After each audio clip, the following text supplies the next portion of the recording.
All right, welcome everybody, and thank you for attending today's webinar, How to Electrify Your Motor Pool. My name is Mary Ellen Kennedy, and I'll be moderating for today's presentation. We're going to go ahead and get started in just a second, but first I would like to say that we're very excited to have Mike Terreri with us as presenter today. Mike currently serves as our EV product manager here at AssetWorks, and he's our go-to person for all things EV. So during today's presentation, Mike will walk us through some common challenges for fleets looking to add electric vehicles to their motor pools, as well as some strategies for success. But before I pass things over to Mike, I want to give everybody a quick heads up. The microphones have been muted, so if any of you have any questions during the presentation, you can use the WebEx chat tool. You should all see the chat icon located on your screen, and this acts as an instant messaging tool. Please feel free to use the WebEx chat tool to enter any of your questions during the presentation. If you send them to host, that's me, and I'll be happy to field and relay them to Mike at the conclusion of the presentation for a brief Q&A session. So with that said, we're ready to get started. So Mike, I can see your screen and you're good to go. Fantastic. Again, welcome everyone to today's webinar. It is exciting to be talking about bringing EVs into motor pool and specifically using tools like Key Valet to support the electrification of motor pool operations. Historically, this has been one of the most challenging use cases for EV, and as we approach greater and greater percentages of EVs in the fleet, it becomes even more important and beneficial to address. Oops. Here we go. Again, my name is Mike Terreri. I'm the EV product manager at AssetWorks. If you are engaging with our teams on infrastructure, on EV telematics, on anything related to EV, we probably have had the opportunity or will soon have the opportunity to work together on projects. This is one aspect of a much larger EV initiative that the AssetWorks team and organization are undertaking as we work with our exciting customers and their projects to support fleet electrification from ideation through commissioning. This talk will have a couple of parts to it. The first is looking at motor pool as a unique EV use case, some of the ways in which it is different and set apart from other types of EV deployment. We'll talk about the different types of EV data that are required to manage and automate an EV motor pool. And then we'll specifically talk about new enhancements for products like Key Valet and motor pool. New features that are designed to streamline and improve the satisfaction and efficacy of an EV motor pool program. And lastly, we'll talk about some general best practices and open the floor up for what I hope is a pretty deep and rigorous Q&A and discussion. So let's begin. When we look at a traditional motor pool operation, there are a couple of pretty intuitive key steps here, right? So we always begin with an employee or customer reserving a vehicle, receiving the key, beginning the trip, returning, and having a regular cadence of planned and unplanned maintenance being performed. But EVs add a few twists and new flavors to the equation, specifically around charging and sometimes the uncertainty of charging. Charging issues can have two different forms to them. It can be an issue of driver behavior. This may be common sense and may be an issue that many are already dealing with, but not everyone is very good or well trained at plugging a vehicle in at the end of their shift. And oftentimes there are few measures in place to check and see if drivers or customers are plugging in their vehicles at the end of a shift or at the end of a reservation. The second type of charger issue is with the hardware or software itself. There can be a range of different issues. A cable can be broken, a connector can be snapped, there can be a connectivity issue with the charger to the network that may require it to be power cycled. A number of different things to consider there. Second issue or category of problem can be that the vehicle is charged but not assigned. And this is a huge issue, a recurring issue across the country. We see it all the time. EVs put into motor pool but not utilized above average or maybe even to expectation because of the ways in which vehicles are assigned to drivers or the ways in which drivers select their vehicles. And that overlaps a little bit with the idea of driver hesitancy too, right? So the idea that we're not just bringing EVs into the fleet, we're embarking on a change management process as well. And so the success of EVs in a motor pool application is based on a mix of both technical and personnel management factors. And it's very seldom just one issue at hand. EV success in motor pool can be managed or can be measured in a couple of different ways. First and foremost is high EV utilization. The reason why we purchase EVs, the reason why we embark on this whole transformative industry initiative is to reduce emissions and over time, reduce operating costs as well. And the only way that we'll reduce emissions and reduce fuel use is by driving EVs more or maximizing their usage, right? Every electric mile driven is displaced gasoline and diesel use. And whether you track that in terms of emissions or dollars saved from a total cost of ownership perspective, utilization is the key metric here. And low utilization, again, can come from a variety of different sources. It can come from driver hesitancy. It can come from a lack of education or familiarity with the equipment, concerns about range anxiety, or even starting and operating the vehicle.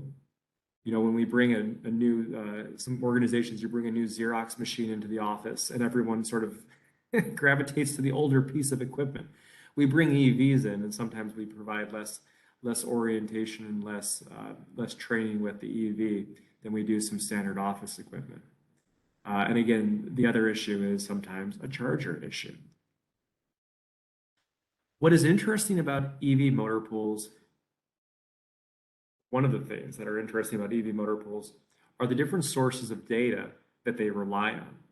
For those that are already embarking on integrating their EV chargers into Fleet Focus, this may be a little bit of review.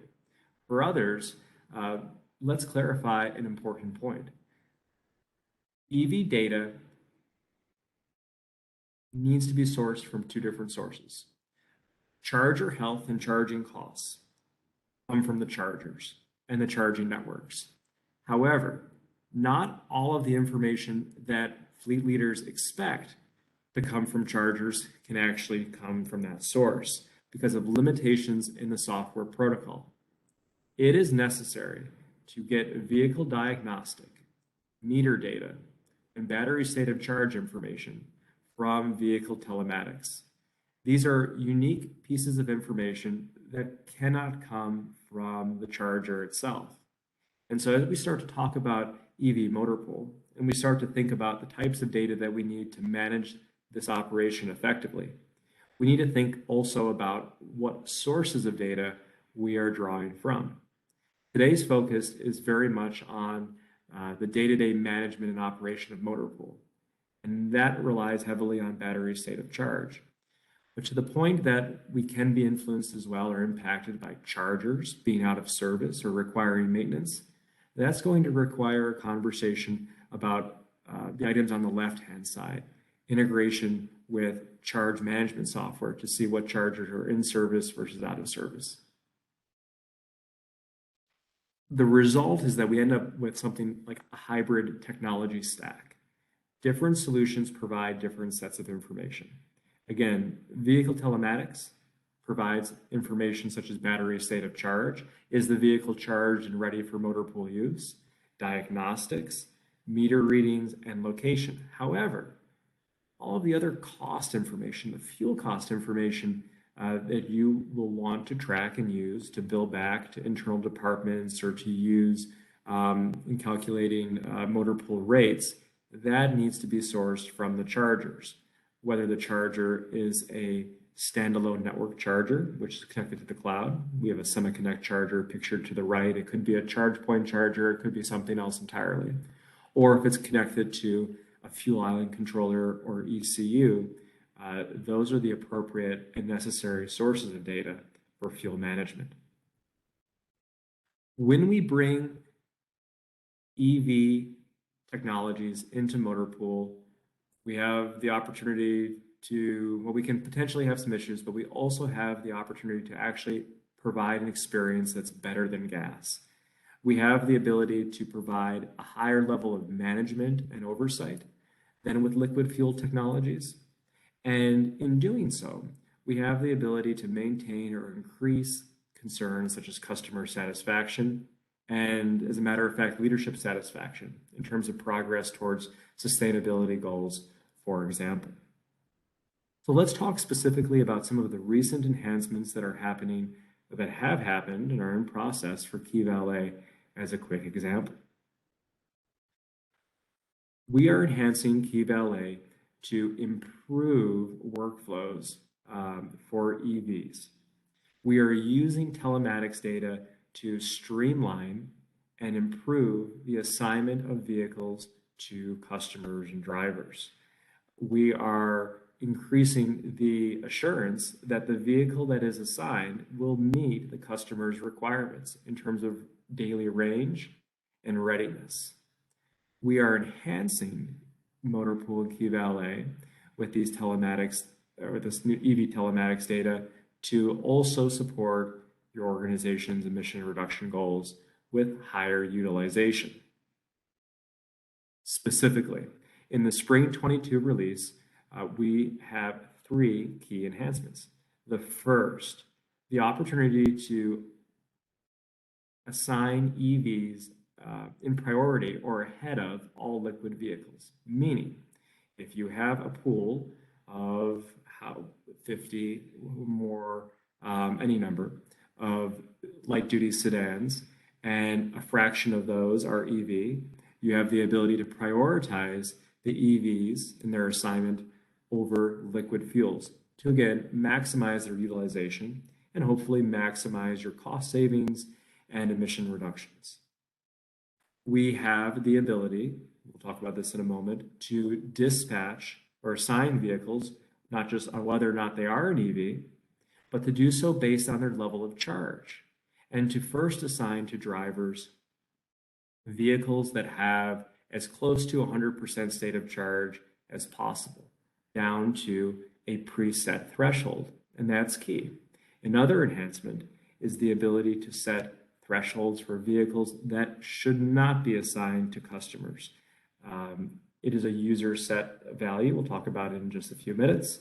Whatever that number may be, 30%, 40%, 50% of state of charge, to prevent those vehicles from being assigned to drivers based on your own local requirements. Lastly, there are also new optional warnings that can be added in to alert customers if their vehicle has a marginally low state of charge. So we said earlier that you have the ability to have a no assign value, nothing below or at or below, for example, 40% or 30%. You also have the ability to warn customers, if you feel it's necessary, that their vehicle perhaps is above 40 but under 50%, if you think that's required or helpful. Again, the approach here, the vision for motor pool, is to prioritize EVs over internal combustion engine vehicles. If we're not maximizing the usage of the EV, we're defeating the purpose of the exercise. It is to dispatch also not just any EV, but EVs with the highest state of charge first. And third, as an overriding principle here, to prevent vehicles with low state of charge from being assigned. In the last 5 years, there have been plenty of stories, both published in local news and also shared within our industry, of EVs really struggling in motor pool applications due to low utilization. And these 3 principles here, and the tools that accompany them, are designed to address some of those most common issues and complaints from fleet teams. The crown jewel of this absolutely is the vehicle selection process. I want to take a moment to walk through this to explain just how it works down to the fine details and points. In this example, we have about 20 or more EVs shown in a motor pool. You'll see that within the software, The new approach is to group EVs in these intervals. For example, Group A, 100 to 80% battery state of charge. Group B, 79 to 70%. And then down the line in 10% intervals all the way to 0. The way that this works is that within Group A, that 100% to 80%, there are 10 vehicles. The first EV that is assigned to a driver will have the highest state of charge. Maybe it's 100%, 95%, whatever the case may be. And then it will decline down to the vehicle which is closest to 80%. Once all the vehicles within Group A are assigned, that will rotate then to Group B and so forth down the line until the user set don't dispatch threshold. In this example, the percent warning is sent to 35%, and the don't dispatch threshold is set to 30. Again, these are optional fields. Many organizations may choose to not have a warning threshold at all, and the percent don't dispatch threshold can be adjusted as well. From the perspective of the key valet customer, very little is changing. In fact, the process is the same. The driver continues to make a reservation online and receives email notification with their PIN. However, on the back end, the system is determining the right vehicle based on the type, availability, and charge level. I think the key difference here is that charge level is now being accounted for, or can be accounted for. The user, the driver, the customer still picks up the key at the eKey valet controller, goes on their trip, does their business, and returns their vehicle. It's all the same. Except at the end, we really hope and encourage them to plug it back in for the next user. All settings are configured on a per box basis. This means that you have the flexibility within your organization to customize your approach and based on requirements from one site to another, set different thresholds, enable or not enable these settings as you wish.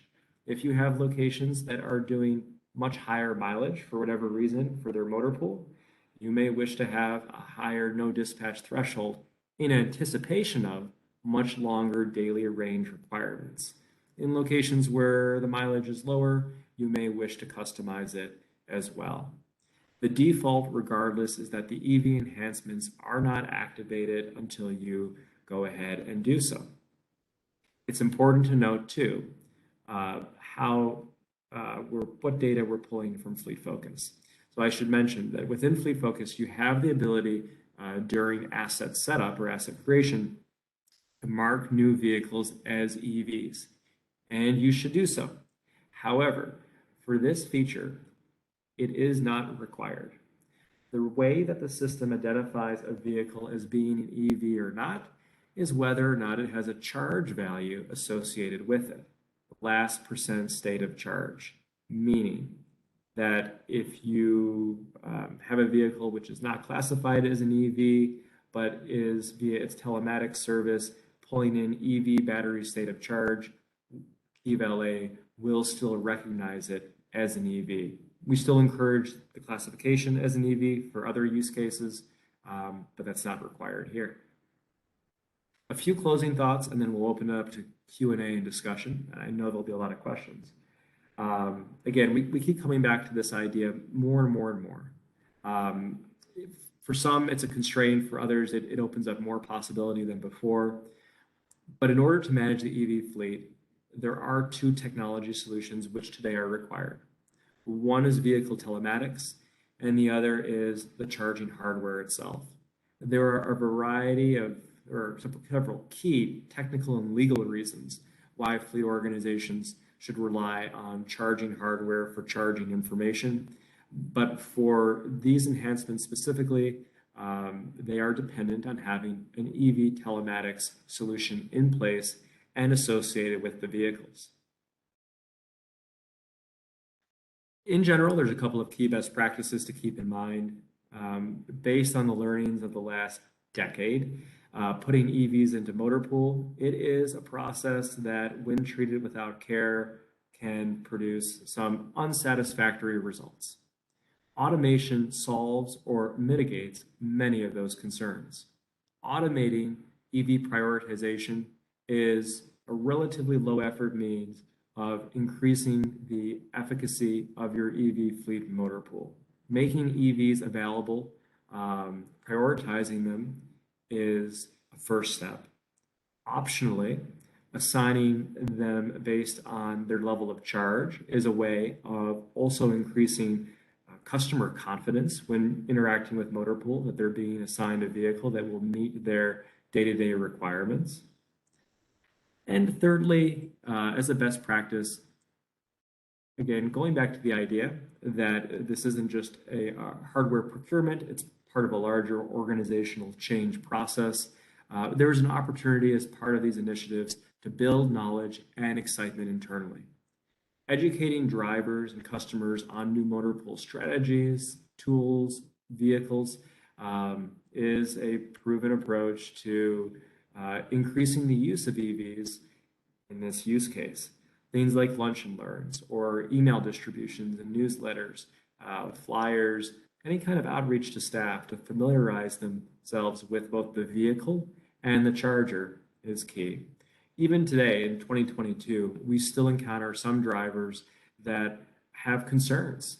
For example, when it's raining, can they plug in the charger? Will they get a jolt? The answer to that is no, but it does illustrate some of the concern that needs to be addressed amongst team members in the organization. And helping to build knowledge and excitement is always a key best practice for any new technology initiative. So again, with that in mind, I'd like to hand back off to Mary Ellen for the Q&A. Thank you so much for joining. The expectation is that we will all be talking very soon, or many of us will be anyways, on a project-by-project basis about your EV initiatives. And this hopefully is a good start, first step to talking about EVs in motor pool. Thank you very much. Awesome. Thank you, Mike. So as Mike said, we're now going to open up the floor to some of your questions. Just a reminder, if you have any more questions at this time, please send them to host using the WebEx chat tool on your screen. And then I'll pass your question to Mike and he'll be happy to provide you with an answer. So Mike, we did have a couple of questions come through, so I'll just shoot them off to you. So the first one is, what kind of chargers are most appropriate for motor pools? It's a good question, and it's a frequent question. It depends on the type of vehicle and the use case. So generally speaking, the rule of thumb is typically that if you have a vehicle that has a long dwell time, an overnight dwell time, a level 2 charger is always going to be sufficient in the right case. But there are different types of level 2 chargers now in terms of amperage. There's quite a range. There's the ability to go from 30 amp all the way up to 80 amp. And typically most organizations are going to be well served by a 30 to 40 or 50 amp charger. However, if you have light trucks, vans, F-150s, for example, the new Lightning with the extended range package that's doing a lot of mileage, you may want to consider an 80 amp charger, which is the highest speed level 2 charger available. If you're not operating those types of vehicles in your motor pool, if you're not doing high mileage, that may be gold plating. It may be an added or unnecessary cost to do an 80 amp charger versus a 30 or 40 amp, for example, but it is something to consider and may be beneficial. DC fast charging is very convenient to have in proximity to your motor pool if you can, for when drivers do not charge the vehicle as they should overnight to get a quick charge to top it off. But they are a more expensive piece of equipment, and it can be more expensive to use electricity from a DC fast charger because of the utility rate. So generally speaking, the technology solution is going to be a level 2, except for some high mileage or medium or heavy duty assets. Great, thanks, Mike. Another question came through, and this was worded a couple of different times from different people, so I'll just try to sum it up. But do we need Fuel Focus EV or AssetWorks software to operate EVs in motor pool? Sure. So you do need the AssetWorks Key Valet program and hardware for this solution to work. I would say though, you do not need, we recommend for the fuel management perspective, but you don't immediately need Fuel Focus EV, right? So Fuel Focus EV is going to provide two things. It's going to provide information on the cost to charge, and it's going to provide information as to if a charger is broken or not in service. So the enhancements that we talked about today will work uh, without a charger integration, but you still want to do it from the fuel management perspective, and also to know again what chargers are broken or out of service that need to be power cycled. It's a good reason to pursue that. Great, thanks. And this screen might answer the next question too. So someone asked, does AssetWorks have a list of telematics providers that support the EV state of charge for the motor pool integration to work? Fantastic. Yeah, and I should be careful that this screen, on either side of the screen, it's not an exhaustive list of technology providers and vendors. So again, we are a technology agnostic when it comes to this sort of thing. I will say that some organizations are treating EV telematics, or have been the last couple of years, with more care and consideration than others. So I would recommend talking to your AssetWorks partner, your account manager, whoever your preferred point of contact is. Happy to reach out myself afterwards as well to talk about what solution may be the best fit. Some organizations are treating it with a little bit more care and consideration than others, and we can check in with that offline. All right, great. So other questions that came in, let me just see, they're coming in pretty quickly now. Let's see. Okay, so here's one. If a vehicle has a specific need, but it isn't in group 1, can that vehicle be like manually assigned? Correct. So if you do need to do it in the same process that you would today for a liquid fuel vehicle, you can go in and manually change a reservation. That's the same process. It's unchanged for EV. So if you do need to go in and override or change something, you do have the ability to do so as a manual process. All right, great. Another question, is Fuel Focus EV a standalone from current Fuel Focus? No, well, so and this is the most confusing thing. We'll have to talk to our marketing team about this. Sorry, really giving you a hard time. But it is, so Fuel Focus EV does not need to be accompanied by Fuel Focus. If you don't already have Fuel Focus, that's fine. Fuel Focus EV can work directly with Fleet Focus. It's not codependent on already having Fuel Focus. If you do, that's great, but it's not required. All right, another question that came through. Does AssetWorks maintain a list of electric vehicles, the electric vehicle state of charge that can then be acquired by the telematics providers? Interesting. So we receive from the telematics providers battery state of charge on a real-time or near real-time basis, right? So that is brought into the AssetWorks cloud and maintained there.